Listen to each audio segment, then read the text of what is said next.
এই জাহাজ জব্দের ঘটনাকে কেন্দ্র করে যুক্তরাষ্ট্রকে জলদস্যু হিসাবে আখ্যা দিয়েছেন ইরান। গত 8 এপ্রিল থেকে যে 2 সপ্তাহ যুদ্ধবিরতি চলছিল, ইরান এখন সেটিকে মানতে নারাজ। পাকিস্তানে ইসলামাবাদ হওয়ার কথা ছিল দ্বিতীয় দফায় শান্তি আলোচনা, কিন্তু তেহরান ছাপ জানিয়ে দিয়েছে আমরা ওই আলোচনায় যাব না। হুমকির ছায়া কোনো আলোচনাও তারা করবে না।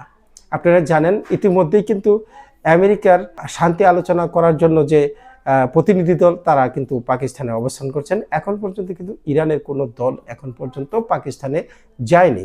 4 নম্বরে যে বিষয়টা বলবো সেটা হচ্ছে নতুন তুরুপের তাস এবং হুরমুজ প্রণালী। তাহলে নতুন তুরুপের তাসটা কি সেটা একটু আপনাদেরকে বলি। ইরানের পার্লামেন্ট স্পিকার মোহাম্মদ বাগের গালিবাফ হুঁশিয়ারি দিয়েছেন যে রণক্ষেত্রে তারা এবার নতুন তুরুপের তাস উন্মোচন করতে যাচ্ছেন। হুরমুজ প্রণালী ইতিমধ্যে পুরোপুরি কিন্তু বন্ধ অবস্থায় আছে।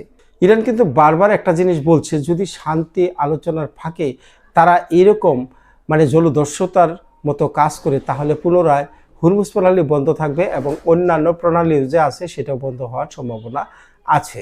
এইসব পাল্টাপাল্টির জেরে বিশ্ববাজারে কিন্তু তেলের দাম আকাশ ছোঁয়া অবস্থায় আছে এবং সামনের যে অবস্থা দাঁড়াচ্ছে তাতে করে ইতিহাসের কিন্তু ভয়াবহতম জ্বালানি সংকটে পড়তেও পারে।